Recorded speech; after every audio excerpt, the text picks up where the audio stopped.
What up, yo? Welcome back to Forever Backlogged, the show where I review my gaming backlog as I go through it for your viewing pleasure. I missed you guys. I really have. So to make up for my long absence, I bring you a game about love, about romance, about horny goats in their underwear, about sneaking off into the public bathroom to look at whatever nude pics you've just been sent.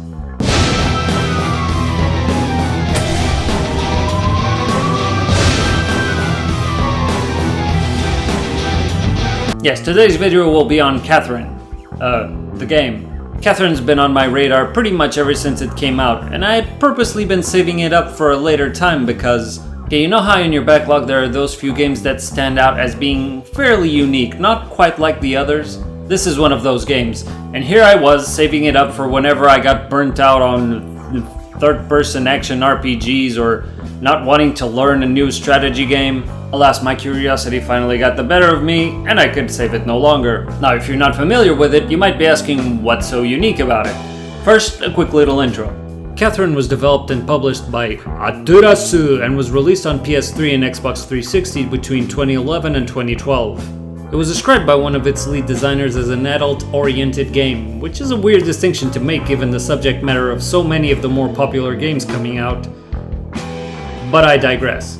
You might see this game described as a puzzle platformer or adventure game. I'd say a more apt description would be a story-driven RPG disguised as a puzzle game disguised as a dating simulator, but that's a bit of a mouthful.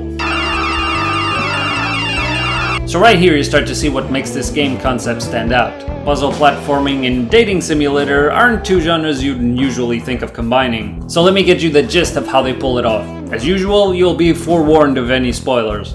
So you play as Vincent Brooks, and dear old Vincent is having doubts over the status of his relationship. Thus, he finds himself having to choose between his long-term girlfriend and this new fling that appears seemingly out of nowhere.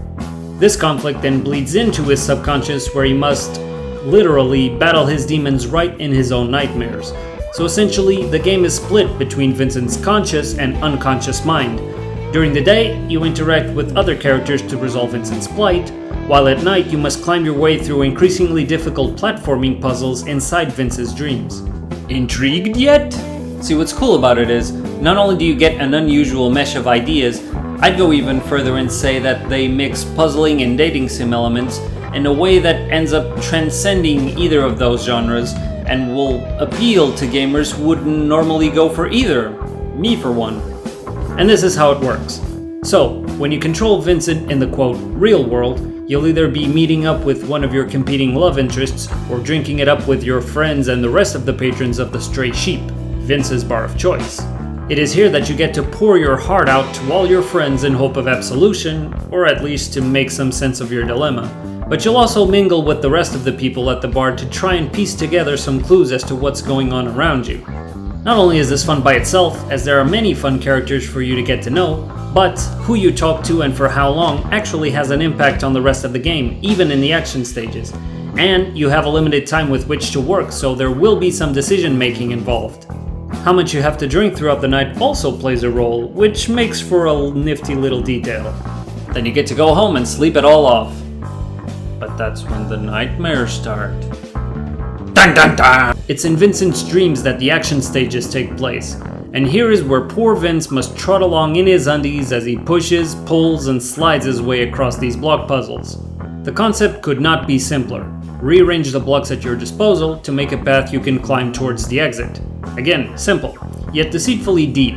The way certain elements are introduced little by little, keeping the platforming fresh, yet still relying on a very straightforward idea, made these areas a lot of fun to go through. And the game will tell you there's even multiple ways to finish these puzzles. Now, I did not test this out per se, but I believe it given the number of times I bailed myself out at the last possible second with some clearly overly complicated solutions. There are also certain characters that will provide you with some techniques for puzzle solving. That it feels like the game is still not holding your hand despite this only speaks to the ingenuity of the level design here.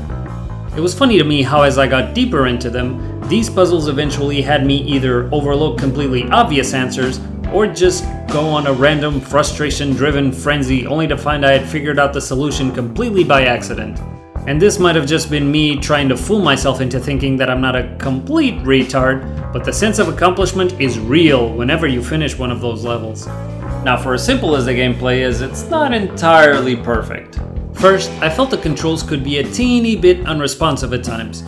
Also, I get that they were trying to make the gameplay as simple as possible when navigating the puzzles by making you use as few buttons as possible, but if there are a couple of similar actions mapped to the same button that you can easily fumble, it will result either in time wasting or a few angry restarts. Moreover, whenever you dangle from the blocks at certain angles, Vince's left and right will get skewed in a totally unintuitive way that should have never made it onto the final game. Oh, and running out of continues sucks a fat donkey dick, as the game sends you back to the title screen, meaning that even if you remember to save at the last possible opportunity during the dialogue sections, there's still a lot of menus and cutscenes to skip just to get back to where you were. Granted, this stops being an issue after the first few levels, as you'll pass through a lot of areas where you'll farm continues even by accident, but still, what an irritating design choice. Lastly, you'll encounter some enemy AI elements that are completely random, and because they are completely random, you might find them impeding your progress in completely unfair ways. This will then prompt a few more angry restarts. Other than that, I would only mention that the voice acting is not the best, though I feel that's more of a lost in translation issue you're almost always gonna get whenever you try to dub anything anime related. Weeaboos. Okay, if it feels like I'm being frustratingly vague, it's because I am. It's just that going into specifics would ruin so much of the surprise and what is distinctively charming about this game. Which is why I'll tell you right now, should you move Catherine up or down on your backlog? I really enjoyed this game. I was banking on it being at least somewhat different from anything I'd played so far, and it delivered. If, like me, you feel like you sometimes end up replaying the same genres over and over, I'd consider saving Catherine for whenever you feel like breaking the routine and trying something new. Or if I've piqued your interest and you want to see it for yourself right now, by all means you can do that too.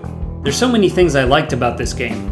The cutscenes are great, the way you get to see Vincent blunder as he must come to grips with his own adulthood, the way your friends will get on their high horse when you come to them for help even though they're as damaged as you are, the weird interactions you'll have with some of these characters, and the way an overarching mystery starts to develop around what you're experiencing and how, against my own expectations I must say, it actually delivers a fairly satisfying conclusion by the end. I don't mean to put this game on a pedestal or anything, but for something that held my curiosity all this time to in fact deliver a one-of-a-kind experience was very cool. And that's how I feel you'll get the most out of Catherine, looking for something out of the ordinary that's both charming and bizarre in equal parts. Right, that's it for the review, guys. There's just one more thing I'd like to mention about the game, but it's about the ending that I got, so it might be a tad spoilery, which is why I'll leave it for after the outro. So stay with us if you want to hear it, but you've been warned. As always, leave me your thoughts on the video, what did you think of Catherine if you've already played it, or what you'd like to see on the channel in the future. If you could give the video a like and share it with your other video game loving friends, I'd be your friend forever. Alright guys, take care and I will see you all soon.